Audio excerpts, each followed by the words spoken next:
Good morning, students. Today we are going to read lesson 4, A Truly Beautiful Mind. A Truly Beautiful Mind is a biographical page of the life of Albert Einstein. He was a great scientist as well as a great human being who fathered special theory of relativity.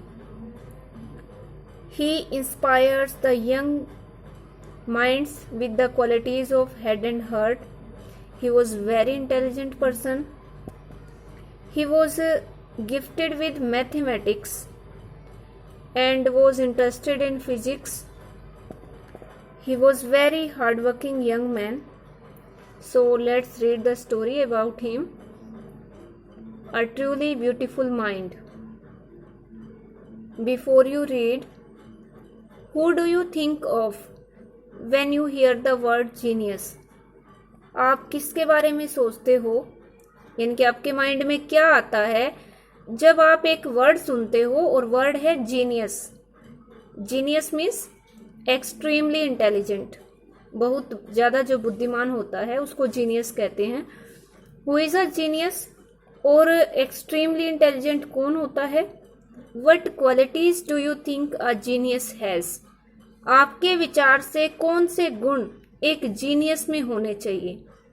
We shall now read about a young German civil servant. और अब हम एक नौजवान German civil servant के बारे में पढ़ेंगे. Who took the world by storm about 100 years एगो, जो पूरी दुनिया को एक तूफान से दूर ले गया लगभग 100 साल पहले. In the summer of 1905, the 26-year-old published in quick succession 4 groundbreaking papers. 1905 में समर सीजन में एक 26 ईयर यानी कि 26 साल का एक युवा, जिन्होंने क्विक सक्सेशन में क्रम के अनुसार एक के बाद एक जैसे 4 भागों में बटे हुए या 4 भागों में विभाजित पेपर्स उन्होंने प्रेजेंट किए, दस्तावेज प्रस्तुत किए. About light, the motion of particles, the electrodynamics of moving bodies and energy. और ये दस्तावेज उन्होंने किसके बारे में प्रस्तुत किए? लाइट यानी कि प्रकाश के बारे में, मोशन ऑफ पार्टिकल्स पदार्थों की गति के बारे में, the electrodynamics of moving bodies गतिशील जो शरीर होते हैं, गतिशील शरीरों का विद्युत संचालन, एंड एनर्जी और ऊर्जा, इन सब के बारे में. ये सब आप साइंस में पढ़ते हो ये सब चीजें. His work took up only a few pages in scientific journals. और उनका जो काम था उनके काम ने साइंटिफिक जर्नल्स यानी कि वैज्ञानिक जो पत्रिकाएं थी उनके कुछ ही पेज उन्होंने भरे. But changed for ever our understanding of space time and the entire cosmos. और उन्होंने एक हमेशा के लिए हमारी समझ को बदल दिया. किसके बारे में? अंतरिक्ष के बारे में, समय के बारे में, टाइम के बारे में, एंड द एंटायर कॉस्मस, और सारे रूल्स के बारे में. Entire cosmos means rules. And transform the name Einstein into a synonym for genius. और उन्होंने आइंस्टाइन के नाम को जीनियस का सिनोनिम बना दिया, एक पर्यायवाची बना दिया. 50 years after his death Albert Einstein genius still reigns. और उनकी डेथ के 50 सालों के बाद भी एल्बर्ट आइंस्टाइन की जो बुद्धि है वो आज भी रीन्स में शासन करती है. Albert Einstein was born on 14 March 1879 in the German city of Ulm without any indication that he was destined to greatness. Albert Einstein का जन्म 14 मार्च को 1879 में एक जर्मन शहर उल्म में हुआ था. विदाउट एनी इंडिकेशन, उस टाइम कोई ऐसा इंडिकेशन, कोई ऐसा संकेत नहीं मिला that he was destined for greatness, कि वो एक तरह से ग्रेटनेस प्राप्त करेगा या महानता प्राप्त करेगा. उस टाइम कोई ऐसा इंडिकेशन नहीं था उनके बर्थ के टाइम। ऑन द कॉन्ट्रेरी, और इसके विपरीत, his mother thought Albert was a freak, उनकी मदर ये सोचती थी कि जो एल्बर्ट है वो फ्रीक है।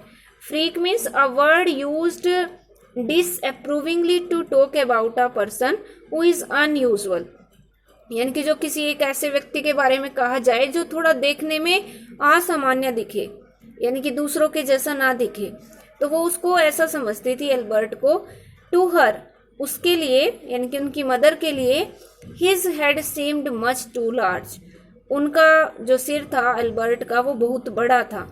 Eight the age of 2.5 Einstein still wasn't talking.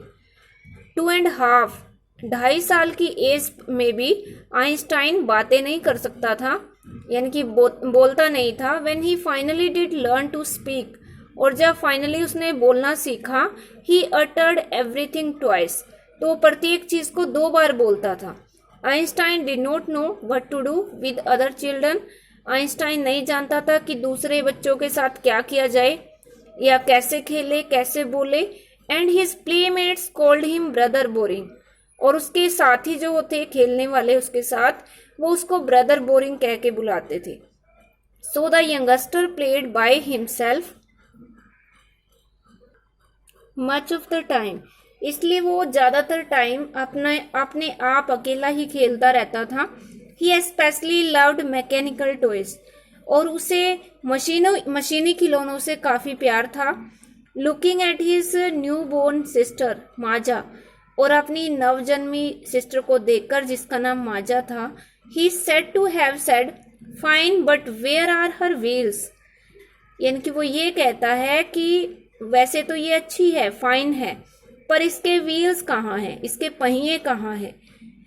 Headmaster once told his father, एक बार स्कूल के हेडमास्टर ने उसके फादर को कहा, that what Einstein chose a profession would not matter because he will never make a success at anything, कि चाहे वो कोई भी प्रोफेशन चूज कर ले, कोई भी व्यवसाय चुन ले, ये कोई मैटर नहीं है, इसका कोई मतलब नहीं है, पर वो कभी भी किसी चीज में सक्सेस नहीं होगा, सफल नहीं होगा।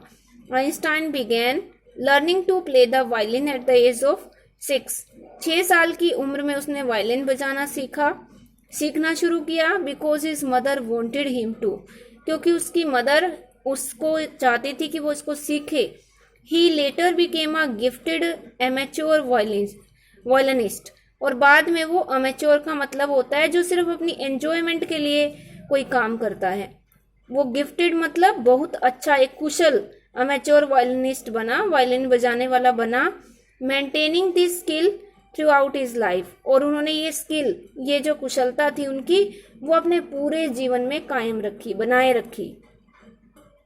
But Albert Einstein was not a bad pupil, पर एल्बर्ट आइंस्टाइन एक बुरा स्टूडेंट भी नहीं था। He went to high school in Munich में वह हाई स्कूल में गया। Where Einstein's family had moved when he was 15 months old, जहाँ पे यानी कि म्यूनिच में उसका परिवार तब चला गया था जब वो 15 महीने का था। And scored good marks in almost every subject, और वहाँ उसने लगभग सभी सब्जेक्ट्स में अच्छे मार्क्स लिए। Einstein hated the schools regimentation means discipline. Einstein जो था वो स्कूल के अनुशासन से नफरत करता था। And often clashed with his teachers, और अक्सर अपने टीचर्स से टकरा जाता था। At the age of 15 Einstein felt so stifled, और 15 साल की एज में, स्टिफल्ड का मतलब होता है जैसे सफोकेट महसूस होना, कुछ घुटन महसूस होना। 15 साल की एज में उसको घुटन महसूस होने लगी देयर, वहां पर। And he left the school for good, और उसने अच्छे के लिए स्कूल छोड़ दिया। We will continue it tomorrow. Thank you.